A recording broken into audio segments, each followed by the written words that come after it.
Segunda-feira, 21 de novembro de 2022. Começa mais um Tálamo News. Inscreva-se em nosso canal Tálamo Podcast e fique por dentro das principais notícias do cenário nacional e internacional. Vamos de notícias. Começou a Copa do Mundo Qatar 2022. A Copa do Mundo de 2022 começou com uma cerimônia de abertura nível Olimpíadas, seguida do primeiro jogo do torneio, entre Qatar e Equador. Na cerimônia teve direito a show de luzes, fogos e coreografias. O espetáculo trouxe as músicas e mascotes de Copas anteriores, a camisa das 32 seleções e um pouco da cultura catarí. O já confirmado cantor de Jungkook, do grupo BTS, estrelou ao lado do cantor catarí, Al-Kubaisi. A surpresa ficou com a aparição de Morgan Freeman, que trouxe um discurso de inclusão e união do mundo ao lado de um influencer deficiente físico local. Apesar de todas as polêmicas em relação aos direitos humanos, o sheik do Catar fez um discurso elogiando a reunião de tanta diversidade no país, mas nem todo mundo acreditou, o que rendeu alguns memes. No jogo de abertura, a seleção catarí enfrentou o Equador e tornou-se a primeira equipe da casa a estrear uma Copa com derrota, perdendo por 2-0. Enquanto torcedores locais saíram antes do jogo terminar, os equatorianos faziam a festa e pediam por cerveja, que foi proibida nos estádios. O que mais é destaque ao redor do mundo? Número de mortes vinculadas a protestos chega a 6 no Irã. Homem armado abre fogo em boate gay no Colorado, deixando ao menos 5 mortos. Musk reativa a conta de Trump no Twitter, mas ex-presidente diz não ter interesse em voltar. BID terá seu primeiro presidente brasileiro. Ontem, Ilan Goldfein foi eleito o presidente do Banco Interamericano de Desenvolvimento, tornando-se o primeiro brasileiro a assumir o cargo. O BID é uma instituição que financia grandes projetos, em geral, de infraestrutura na América Latina, para o desenvolvimento e integração comercial da região. Outros 4 candidatos também estavam concorrendo. A vitória foi no primeiro turno, com 80% dos votos, com apoios decisivos de Estados Unidos e Argentina, além de outros 28 países.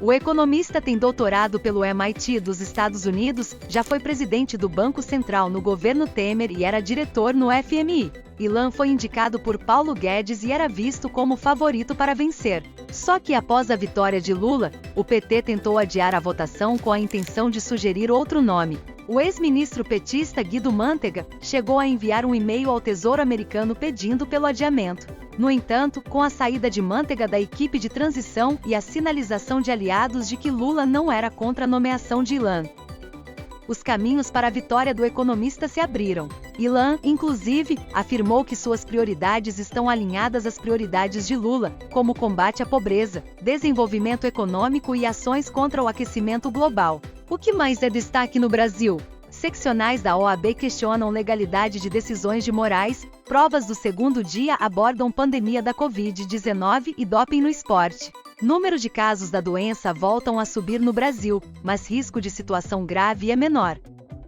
Antiga estrela do Vale do Silício é condenada a 11 anos de prisão. Nem tudo é como parece. Em um dos maiores escândalos do mundo das startups, a fundadora da Theranos, Elizabeth Holmes, foi condenada a 11 anos de prisão por fraudar investidores. Em janeiro passado, um júri considerou a empresária culpada por 3 acusações de fraude eletrônica e uma de conspiração. Quem é essa tal de Elizabeth Holmes?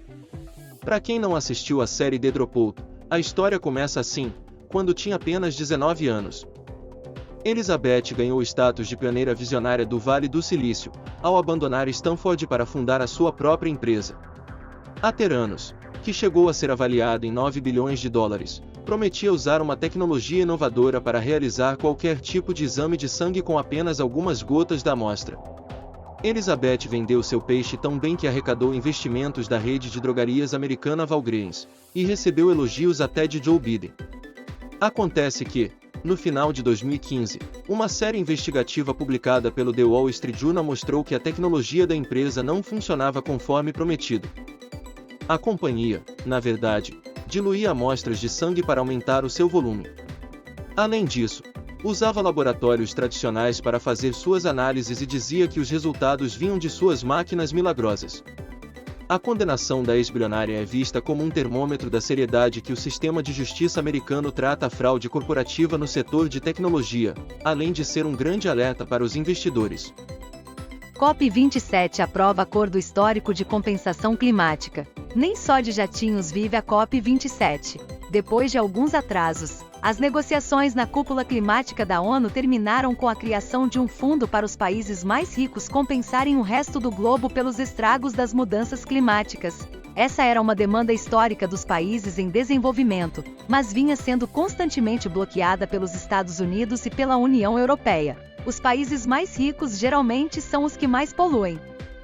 Na outra ponta, os países mais pobres emitem menos gases de efeito estufa, mas têm muito menos estrutura para lidar com desastres climáticos. Assim, ao criar o primeiro acordo formal para essa compensação de perdas e danos, a Conferência do Egito se tornou a mais importante depois do Acordo de Paris, assinado em 2015. Legal, mas os detalhes de funcionamento do fundo não foram definidos. O texto carece de metas sobre quanto dinheiro deve ser fornecido, quais países devem contribuir financeiramente e quais nações serão beneficiadas. Além disso, a emissão dos gases de efeito estufa não recebeu muita atenção. O texto final destaca o resultado da COP26 e pede a redução do uso de carvão, mas esquece de falar do petróleo e do gás. Resumindo, a cúpula fez um grande avanço ao responsabilizar as nações mais desenvolvidas pelos impactos climáticos. Porém, falando em combustíveis fósseis, o documento deu só um CNTRL-C mais CNTRL-V na COP do ano passado. Inscreva-se em nosso canal Tálamo Podcast e fique por dentro das principais notícias do cenário nacional e internacional.